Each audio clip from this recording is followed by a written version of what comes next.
Hello friends, मेरा नाम नदीम हैदर है और इस वीडियो के अंदर हम सीपीसी के अंदर ऑर्डर 33 को देखेंगे। जो ऑर्डर 33 है वो बात करता है सूट बाय इंडिजेंट पर्सन।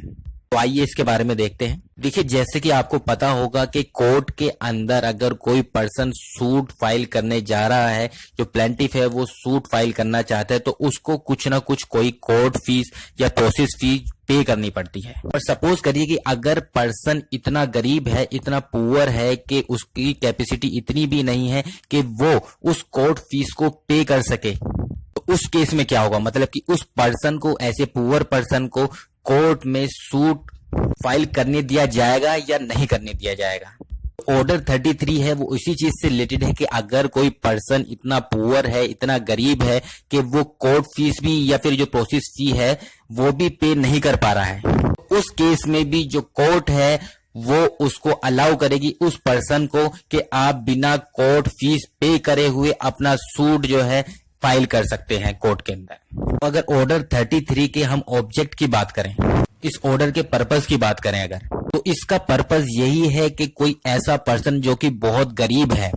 ठीक है, जो कि इंडिजेंट पर्सन है और वो कोर्ट फीस पे नहीं कर सकता है, कोर्ट ऐसे पर्सन को अलाउ करेगी कि आप जो है बिना कोर्ट फीस पे करे हुए भी आप जो है सूट फाइल कर सकते हैं। तो ऐसे पर्सन, इंडिजेंट पर्सन के जो बोनाफाइड क्लेम है उसको प्रोटेक्ट करने के लिए वो परमिशन दे देगी। बस सीधी सी बात है कि अगर कोई पर्सन इतना गरीब है कि उसके पास पैसे नहीं है या फिर वो जो कोर्ट फीस है उसको पे करने के लिए कैपेबल नहीं है, इसकी वजह से जो उस पर्सन के ऊपर जो अत्याचार हो रहे हैं या फिर जो उसको परेशान कर रहे हैं दूसरी पार्टी, सिर्फ गरीब होने की वजह से उस पर्सन का जो राइट है सूट करने का उस पर्सन के अगेंस्ट जो उसे परेशान कर रहा है या जिसकी वजह से उसको परेशानी फेस करनी पड़ रही है, उस राइट को डिप्राइव नहीं कर सकते सिर्फ इस वजह से कि वो उतना गरीब है या फिर वो उसके पास कोर्ट फीस पे करने के लिए कैपेबिलिटी नहीं है उसकी। दूसरा इसका ऑब्जेक्ट है कि उस पर्सन को एक तरह से प्रोटेक्ट करना डिफेंडेंट से, उसके हरेसमेंट से, मतलब जो दूसरी पार्टी है उसके ऊपर जो हरेस कर रही है उसको, तो उसको उस हरेसमेंट से उसको बचाना, उस पर्सन को,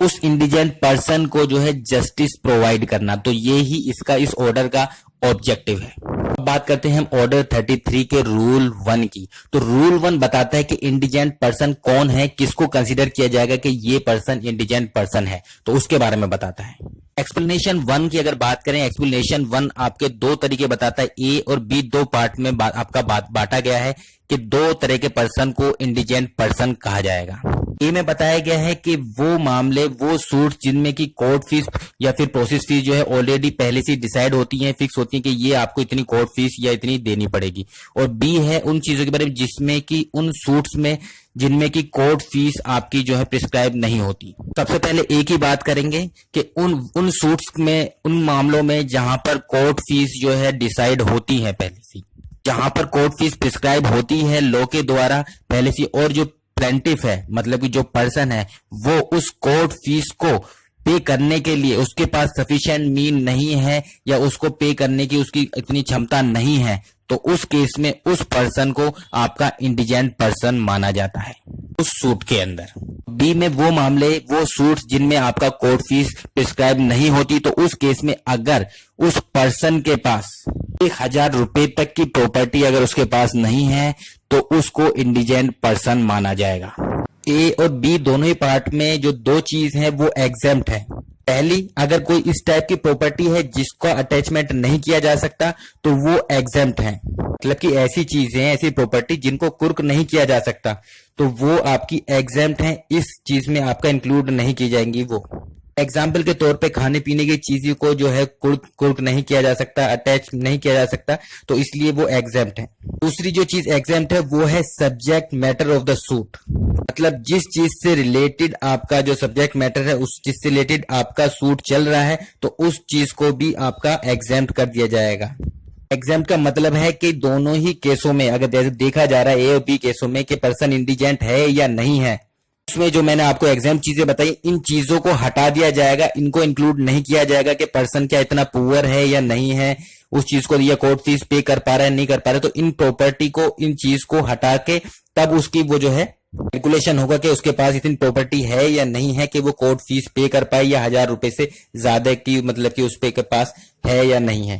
अब बात करते हैं एक्सप्लेनेशन 2 के बारे में। एक्सप्लेनेशन 2 कहता है कि अगर कोई पर्सन है उसने इंडिजेंट मतलब कि उसके लिए इंडिजेंट पर्सन सूट फाइल करने के लिए कोई भी एप्लीकेशन कोर्ट के अंदर दी है, पर उस पर अभी कोर्ट का डिसीजन नहीं आया है, मतलब कि कोर्ट ने अभी डिसाइड नहीं किया है कि वो person as a indigent person suit file कर सकता है या नहीं कर सकता है, तो इस पर अभी डिसीजन नहीं आया है। उस बीच के अंदर अगर वो पर्सन किसी प्रॉपर्टी को एक्वायर करता है तो उस प्रॉपर्टी को कंसीडर किया जाएगा उस पर्सन को देखने के लिए क्या वो इंडिजेंट पर्सन है या नहीं है, तो उस प्रॉपर्टी को कंसीडर करेगी कोर्ट। बात करते हैं एक्सप्लेनेशन 3। एक्सप्लेनेशन 3 कहता है कि अगर कोई पर्सन जो है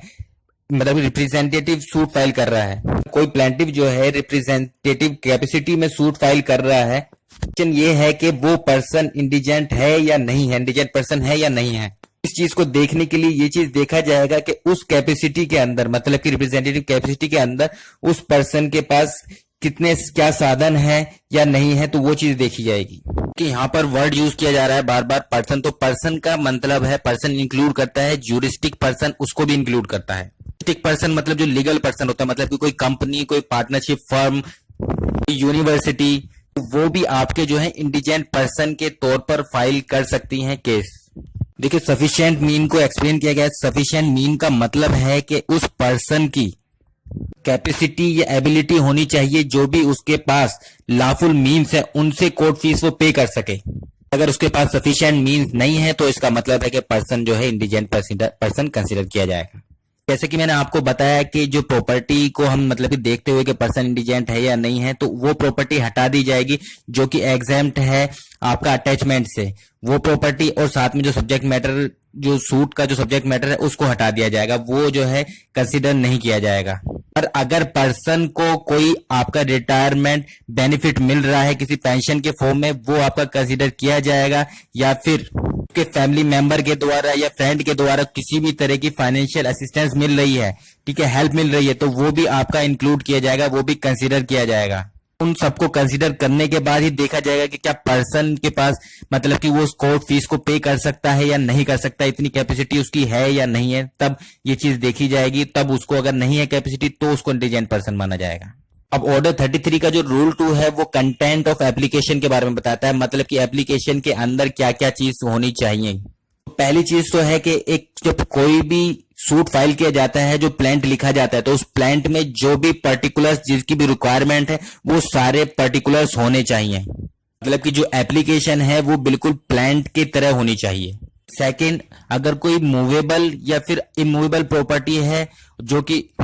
एप्लीकेंट से बिलोंग करती है, तो उस मूवेबल और या फिर इमूवेबल प्रॉपर्टी का आपका उसके बारे में लिखा होना चाहिए, और उसकी एस्टिमेटेड वैल्यू कितनी है उस प्रॉपर्टी की, वो चीज भी मेंशन होनी चाहिए। वो एप्लीकेशन थर्ड है कि वो एप्लीकेशन उस पर सिग्नेचर होने चाहिए और वेरिफाइड होनी चाहिए, ठीक है, जैसे कि ऑर्डर 6 के रूल 14 और 15 में है, इस तरीके से आपका उसका सिग्नेचर और वेरिफिकेशन होना चाहिए उसका। बात करते हैं रूल 3। रूल 3 कहता है कि कोई भी रूल्स होते हुए ये एप्लीकेशन है, वो एप्लीकेशन जो प्रेजेंट की जाएगी कोर्ट के अंदर, वो एप्लीकेंट के द्वारा इन पर्सन मतलब कि पर्सनली वो जाएगा और उसको आपका प्रेजेंट करेगा कोर्ट में। अगर कोर्ट ने एग्जेम्प्ट कर दिया है, मतलब कोर्ट ने छूट दे दी है कि आपको पर्सनली इन पर्सन आने की जरूरत नहीं है, फिजिकली यहाँ पर आने की जरूरत नहीं है, तो उस केस में उस पर्सन का जो भी एजेंट होगा वो एज ए रिप्रेजेंटेटिव वहां पर कोर्ट में पेश हो जाएगा। उसकी जगह पर वो ऑथराइज एजेंट या फिर रिप्रेजेंटेटिव जो है उससे रिलेटेड कोई भी अगर क्वेश्चन पूछा जाएगा तो वो आंसर देगा उसका,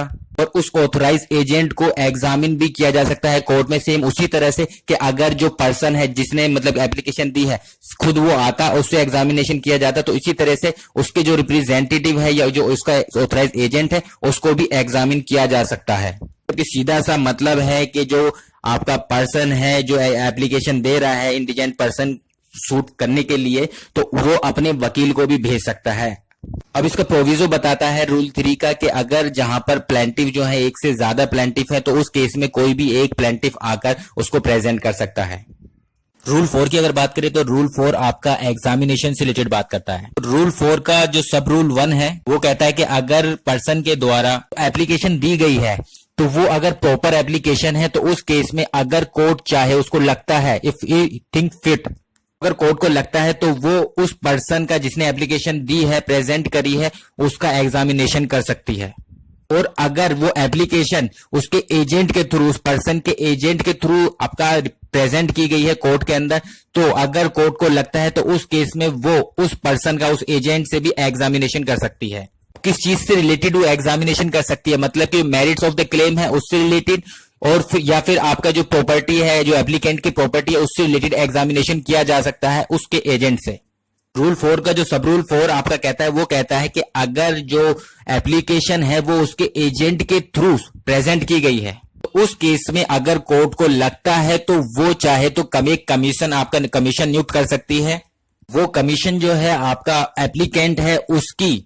एक तरह से एग्जामिनेशन करेगी, और वो इस तरीके से करेगी जैसे कि कोई विटनेस जो है एब्सेंट हो जाए। उस केस में जैसी एग्जामिनेशन की जाती है तो उस तरीके से वो एप्लीकेंट की एग्जामिनेशन करेगी वो कमीशन, जो कि नियुक्त की गई है कोर्ट के द्वारा, बनाई गई है।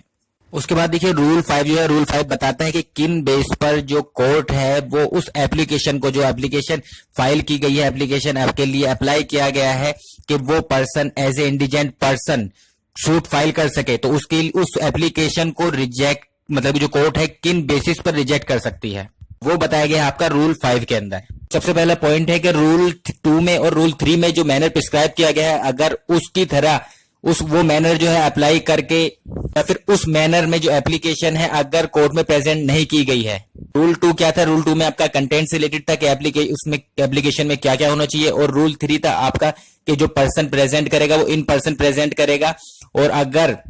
कोर्ट के द्वारा एग्जाम किया गया तो ही उसके एजेंट के द्वारा वो सबमिट किया जाएगा, प्रेजेंट की जाएगी। जैसे मैंने बताया, जैसे कोर्ट के द्वारा अगर एग्जाम है तो ही वो अपने जो ऑथराइज एजेंट है उसके द्वारा वो प्रेजेंट कर सकता है। रूल 2 और 3 में जो मैंने प्रिस्क्राइब किया गया है, अगर उसके अनुसार जो है एप्लीकेशन प्रेजेंट नहीं की जाती है तो वो रिजेक्ट कर सकता है कोर्ट। दूसरी है कि जो एप्लीकेंट है वो ही अगर इंडिजेंट पर्सन नहीं है तो उस केस में भी रिजेक्ट हो सकती है। कोर्ट को पता चले बाद में कि वो पर्सन जो है इंडिजेंट पर्सन नहीं है, उसके पास इतनी प्रॉपर्टी है या वो कैपेबल है उस फीस को पे करने के लिए, और वो इंडिजेंट पर्सन नहीं है, तो उस केस में जो कोर्ट है वो रिजेक्ट कर सकती है एप्लीकेशन को। थर्ड है कि अगर कोई पर्सन जिस दिन उसने एप्लीकेशन के लिए अप्लाई किया है या प्रेजेंट करी है कोर्ट में,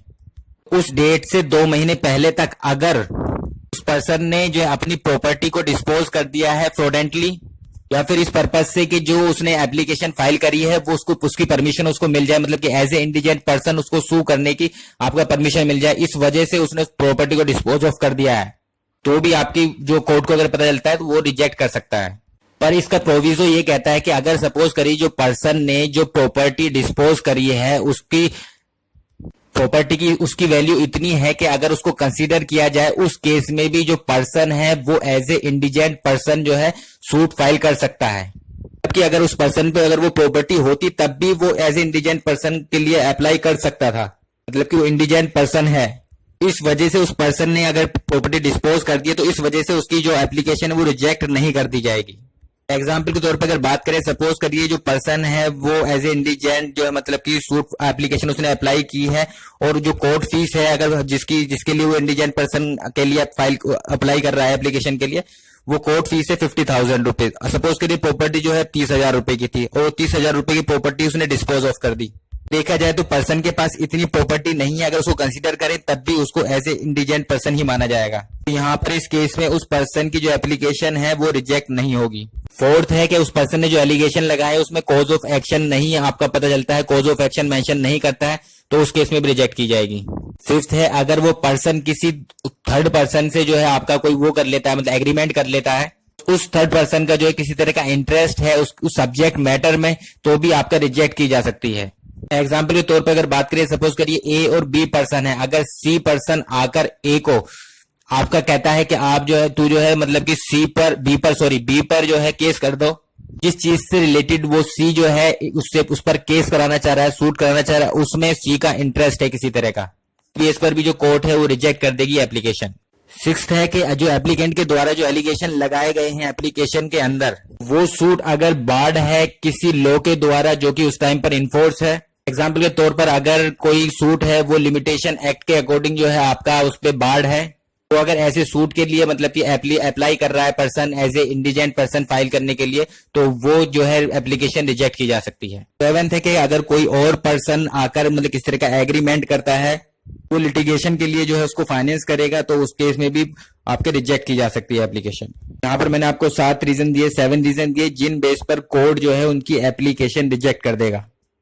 रूल 1A कहता है कि कोई भी इंक्वायरी इस क्वेश्चन से रिलेटेड के जो पर्सन है वो इंडिजेंट पर्सन है या नहीं है, वो कोर्ट के चीफ मिनिस्टर ऑफिसर के द्वारा जो है की जाएगी। कोर्ट जो है चीफ मिनिस्टर ऑफिसर को जो है डायरेक्ट करेगा उस चीज के लिए कि वो इंक्वायरी करे हर मुद्दे से, हर चीज से रिलेटेड, मतलब जिससे ये पता चले कि पर्सन जो है इंडिजेंट है या नहीं है। ऑफिसर के द्वारा जो रिपोर्ट दी जाएगी, मतलब तो रिपोर्ट को देखेगा और रिपोर्ट के द्वारा जो है वो डिसाइड कर सकता है कि वो पर्सन इंडिजेंट है या नहीं है कोर्ट, और चाहे तो कोर्ट अपने तरफ से भी इंक्वायरी कर सकता है। रूल 6 कहता है कि कोर्ट जो है रूल 5 में अगर जो रिजेक्शन के रीजन दिए हुए हैं एप्लीकेशन को, अगर उनसे लगता है कि उनमें से कोई भी रीजन नहीं बनना है उस एप्लीकेशन को रिजेक्ट करने के लिए, तो कोर्ट एक डेट जो है फिक्स कर देगी, उस चीज से रिलेटेड जो एक नोटिस इशू करेगी किसको, अपोजिट पार्टी को, और या फिर जो आपका गवर्नमेंट लीडर है उन दोनों को जो है नोटिस आपका इशू करेगी, और एक डे फिक्स करेगी जिसमें कि ये चीज रिसीव करी जाएगी, मतलब जो एविडेंस दिए गए हैं एप्लीकेंट के द्वारा कि वो इंडिजेंट पर्सन है इसको प्रूफ करने के लिए, वो उन एविडेंस को जो है रिसीव करेगी उस दिन, या फिर अपोजिट पार्टी जो है या और आपका गवर्नमेंट लीडर है उसके द्वारा अगर वो डिसप्रूफ करने के लिए उस चीज को कि वो पर्सन इंडिजेंट पर्सन नहीं है कोई एविडेंस पेश करेंगे, तो उस चीज के लिए वो डे फिक्स करेगी। कहने का सीधा सा मतलब इतना है कि कोर्ट देखेगी कि रूल 5 के अंडर जो है कोई भी रीजन नहीं बनना इस एप्लीकेशन को रिजेक्ट करने का। उसके बाद क्या करेगी, जो कोर्ट होगी वो एक नोटिस जो है सेंड कर देगी, नोटिस इशू करेगी जो आपका अपोजिट पार्टी, ताकि उसको भी पता चल पाए पर्सन ने एज ए इंडिजेंट पर्सन जो है सूट फाइल करने के लिए जो एप्लीकेशन दी है, और गवर्नमेंट लीडर है उसको भी मतलब कि ये इस चीज का नोटिस इशू करेगी, और एक दिन जो है तय कर दिया जाएगा जिस दिन जो है उस चीज से रिलेटेड जो आपका जो पर्सन है वो अपने एविडेंस पेश करेगा कि वो एज इंडिजेंट मतलब इंडिजेंट पर्सन है, और जो दूसरी पार्टी है अगर ऑब्जेक्शन करती है कि ये इंडिजेंट पर्सन नहीं है तो वो उसको डिस्प्रूव करने के लिए कि ये इंडिजेंट पर्सन नहीं है वो एविडेंस दे सकते हैं। जो डे फिक्स करा जाएगा वो कम से कम एटलीस्ट 10 दिन होने चाहिए, तब जो अपोजिट पार्टी है या फिर गवर्नमेंट लीडर है उनको नोटिस क्लियर हो जाएगा, नोटिस मिल जाएगा, तो उससे 10 दिन का एटलीस्ट कम से कम टाइम उनको मिलना चाहिए। रूल 7 का सब रूल 1 कहता है कि जो रूल सब रूल 1 कहता है कि कोर्ट के द्वारा जो डे फिक्स किया गया था उस दिन या फिर उसके बाद जितनी जल्दी हो सके, जैसे भी कोर्ट को ठीक लगता है, एग्जामिन करेगी विटनेसेस को, जो पार्टीज के द्वारा जो आपका अगर पार्टीज के द्वारा कोई विटनेस पेश किए गए हैं कोई सी भी पार्टी के द्वारा, उन विटनेसेस का एग्जामिन करेगी, और साथ में जो एप्लीकेंट है या फिर जो एप्लीकेंट का एजेंट है उनका एग्जामिन करेगी, और जो भी एविडेंस पेश किए गए हैं उन एविडेंस का जो है रिकॉर्ड करेगी, वो रिकॉर्ड रखेगी। सब रूल 1A कहता है कि जो विटनेसेस हैं तो विटनेसेस का एग्जामिनेशन जो कोर्ट है सिर्फ 3 चीजों से रिलेटेड कर सकता है। रूल 5 के B, C और E में दिया हुआ है, उन चीजों से रिलेटेड ही जो विटनेसेस हैं उनका एग्जामिनेशन किया जा सकता है। जो एप्लीकेंट है या फिर उसके जो एजेंट है उनका एग्जामिनेशन किसी भी मैटर से रिलेटेड किया जा सकता है जो रूल 5 में दिए हुए हैं। सब रूल 2 कहता है कि कोर्ट जो है ऐसे आर्गुमेंट को भी सुनेगा, मतलब कोर्ट जो है ऐसे स्टेटमेंट को भी सुनेगा जो कि पार्टी के द्वारा एप्लीकेशन से रिलेटेड या फिर जो एविडेंस पेश किए गए हैं रूल 6 में, इस रूल के अंदर जो विटनेस पेश किए गए हैं उनसे ये चीज पता चले, मतलब कि जो एप्लीकेंट है वो रूल 5 में के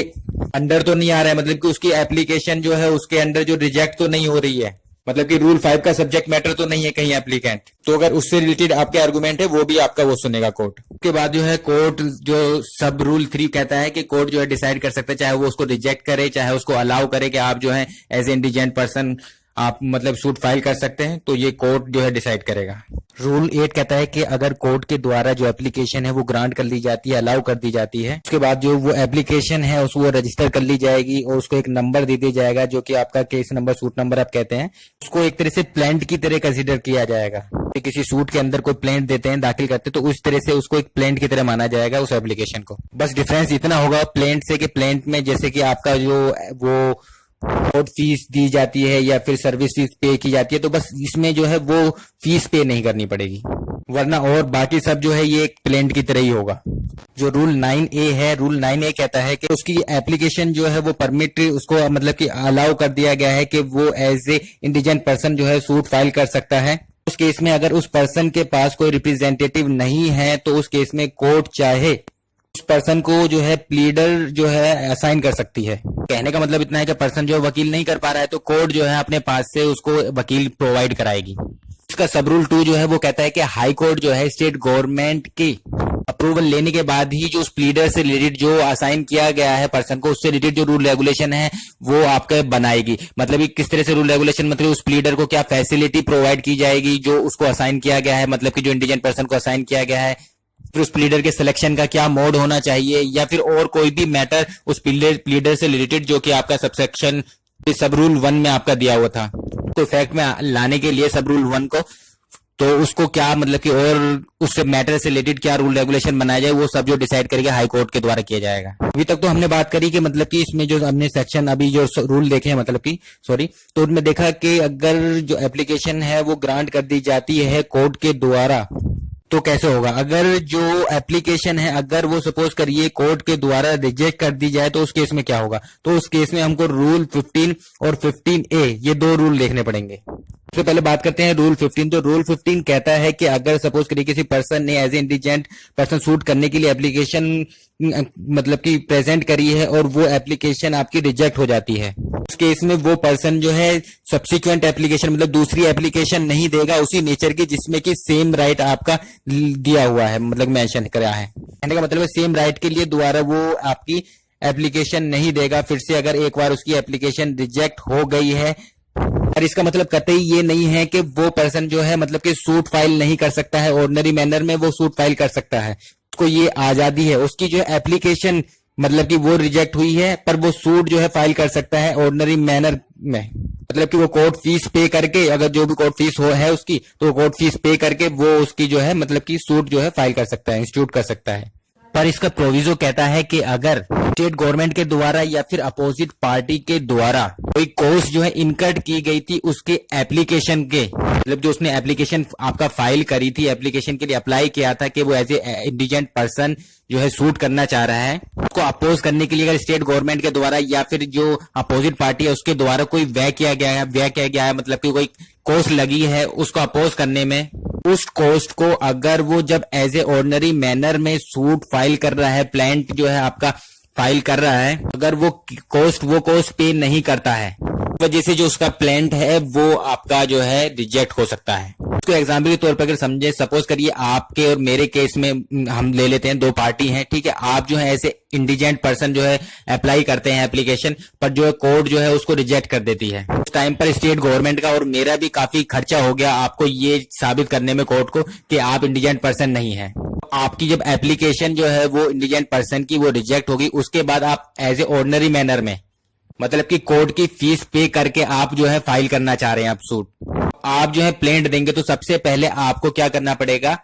जो मेरी तरफ से खर्चा हुआ था और स्टेट गवर्नमेंट की तरफ से जो खर्चा हुआ था आपने जो एप्लीकेशन दी थी पहले इंडिजेंट पर्सन के तौर पर, तो उसका अपोज करने में तो पहले आपको वो कॉस्ट पे करनी पड़ेगी हमारी। पर वो कॉस्ट जो है बिना पे करे हुए आप जो है एज ए ऑर्डिनरी मैनर में मतलब कोर्ट फीस पे करके भी आप अप्लाइड देना चाहेंगे तो वो आपका रिजेक्ट कर दिया जाएगा। अब रूल 15A की अगर बात करें तो रूल 15A कहता है कि अगर जो एप्लीकेशन है वो रिजेक्ट हो गई है, मतलब कि जो as a indigent person suit करने की जो एप्लीकेशन है अगर वो रिजेक्ट हो गई है कोर्ट के द्वारा, तो कोर्ट जो है उस एप्लीकेंट को टाइम जो है वो ग्रांट करेगा ताकि वो कोर्ट फीस को पे कर सके।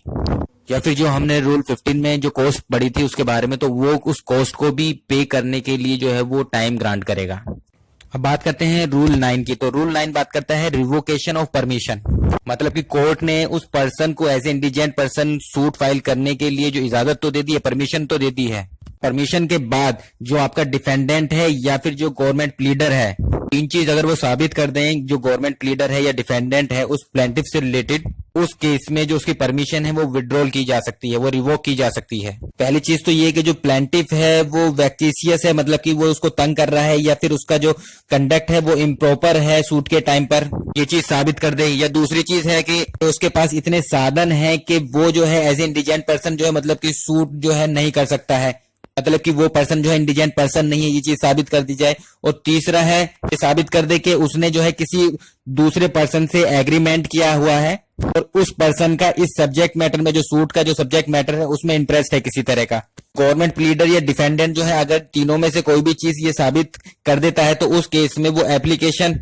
दे सकता है कोर्ट को कि उसकी जो परमिशन है वो रिवोक कर दी जाए। जो कोर्ट है वो 7 डेज का क्लियर नोटिस राइटिंग में जो प्लेंटिफ को भेजेगी कि आप और कि आपको ऑर्डर दिया जाता है कि आपका जो परमिशन है वो रिवोक कर दी गई है। अब बात करते हैं रिकवरी ऑफ कोर्ट फीस और कॉस्ट के बारे में। देखिए स्टार्टिंग से हमने पढ़ा था कि अगर किसी पर्सन कोई पुअर है, मतलब कोर्ट फीस पे नहीं कर पाता है और वो एज ए इंडिजेंट मतलब कि सूट फाइल करना चाहता है और उसके लिए वो एप्लीकेशन कोर्ट में देता है, अगर कोर्ट उसकी एप्लीकेशन को मतलब कि एक्सेप्ट कर लेती है, उसको परमिट कर देती है एज ए इंडिजेंट पर्सन, तो उस पर्सन को कोर्ट फीस पे नहीं करनी पड़ती, वो आपका बिना कोर्ट फीस पे करे हुए वो सूट फाइल कर सकता है। तो ये दिखता तो ऐसा है कि उस पर्सन को कभी मतलब कोर्ट फीस पे नहीं करनी पड़ेगी, पर एक्चुअल में उस पर्सन को फीस पे करनी पड़ती है। कोर्ट फीस जो है और जो कॉस्ट है वो पे करनी पड़ती है उसको। डिफरेंस इतना है कि अगर उसकी एप्लीकेशन आपकी रिसीव मतलब कि परमिट कर दी गई है, ग्रांट कर दी गई है, वो पर्सन उस टाइम पर सूट के इंस्टीट्यूशन के टाइम पर वो कोर्ट फीस पे नहीं करेगा, पर बाद में उस पर्सन को कोर्ट फी और जो कॉस्ट है वो पे करनी पड़ेगी। तो रिकवरी ऑफ कोर्ट फीस और एंड कॉस्ट से रिलेटेड जो आपके जो रूल है वो है रूल 10, 11 और 14। सबसे पहले हम रूल 10 और 11 के बारे में बात करते हैं। तो रूल 10 कहता है कि अगर पर्सन जो है जीत जाता है, मतलब अगर वो पर्सन जिसने एज ए इंडिजेंट आपका जो है सूट फाइल किया था और वो पर्सन अगर केस जीत जाता है, तो उस केस में तो कोर्ट है वो अमाउंट मतलब कि जो कोर्ट फीस होगी उसको कैलकुलेट करेगी और जो भी कॉस्ट है उसको कैलकुलेट करेगी। उस कोर्ट फीस को या फिर कॉस्ट को रिकवर करेगी वो पार्टी से जो कोर्ट ने जो है ऑर्डर दिया है डिक्री के द्वारा। कोर्ट ने जो डिक्री में ऑर्डर दिया है कि इस पार्टी से ये जो है कोर्ट फीस है या कॉस्ट है आपका रिकवर की जाएगी, उस पार्टी से वो कॉस्ट जो है कोर्ट फीस और कॉस्ट जो है रिकवर की जाएगी। अब वो कोई भी पार्टी हो सकती है, चाहे प्लेंटिफ हो सकती है, चाहे डिफेंडेंट हो सकती है। कहने का मतलब सीधा है कि प्लेंटिफ से भी जो कॉस्ट है वो रिकवर की जा सकती है अगर वो जीतता है उस केस में, तब भी। रूल 11 कहता है सीधा सीधा कि अगर जो प्लेंटिफ है वो फेल हो जाता है, मतलब केस को हार जाता है, जो इंडिजेंट पर्सन है वो हार जाता है, तो उस केस में कोर्ट फीस है वो पे की जाएगी प्लेंटिफ के द्वारा और जो भी कॉस्ट होगी वो पे की जाएगी प्लेंटिफ के द्वारा। जो रूल 11 है वो कहता है कि अगर प्लेंटिफ की डेथ की वजह से जो सूट है वो खत्म हो जाता है, तो उस केस में जो कोर्ट फीस है वो उसके जो डिजीज्ड प्लेंटिफ है उसके स्टेट से रिकवर करी जाएंगी। रूल 14 की अगर बात करें, रूल 14 कहता है कि आपका रूल 10, रूल 11, रूल 11A के अंदर अगर कोई ऑर्डर किया गया है, कोर्ट क्या करेगा, कोर्ट जो डिक्री की जो कॉपी है वो किसको, कलेक्टर को सौंप देगा और जो कलेक्टर है वो कोर्ट फीस या फिर वो कॉस्ट जो है उस प्लेंटिफ से ऐसे वसूल करेगी जैसे कि प्लेंटिफ का लैंड रेवेन्यू का कोई कॉस्ट बकाया हो। अब बात करते हैं rights of state government. State government का ये राइट है कि रूल 10 के अंदर, रूल 11 के अंदर या फिर रूल 11A के अंदर किसी भी टाइम पर वो कोर्ट में पेमेंट को, जो कोर्ट फीस है उसको रिकवरी के लिए अप्लाई कर सकती है। जो रूल 17 है, रूल 17 बताता है कि खाली प्लेंटिफ ही एज इंडिजेंट पर्सन जो है सूट एप्लीकेशन के लिए अप्लाई नहीं कर सकता, बल्कि जो डिफेंडेंट है, डिफेंडेंट उस केस में अगर सेट ऑफ या फिर काउंटर क्लेम का केस है तो उस केस में वो आपका as a indigent person set off या फिर काउंटर क्लेम फाइल करने के लिए एप्लीकेशन जो है अप्लाई कर सकता है उस चीज के लिए। सेट ऑफ और काउंटर क्लेम के केस में जो डिफेंडेंट है उसको एज ए प्लेंटिफ आपका कंसीडर किया जाएगा और जो रिटन स्टेटमेंट उसके द्वारा दी जाएगी वो एज ए प्लेंट जो है कंसीडर की जाएगी। इस वजह से वो एज ए इंडिजेंट पर्सन जो है अप्लाई कर सकता है उस चीज के लिए। इस वीडियो के लास्ट में मैं आपको बताना चाहूंगा कि अगर जो पर्सन ने एज इंडिजेंट अपील की है, मतलब कि पूरी जो एप्लीकेशन फाइल की है, एप्लीकेशन प्रेजेंट करी है कोर्ट के सामने कि वो person as indigent person suit file करना चाहता है, अगर वो एप्लीकेशन उस कोर्ट के द्वारा रिजेक्ट कर दी गई है तो उस केस में वो पर्सन उस एप्लीकेशन के रिजेक्शन पर अपील के लिए भी जा सकता है ऑर्डर 44 के under. Thank you. Hello friends, मेरा नाम नदीम हैदर है और इस वीडियो के अंदर हम सीपीसी के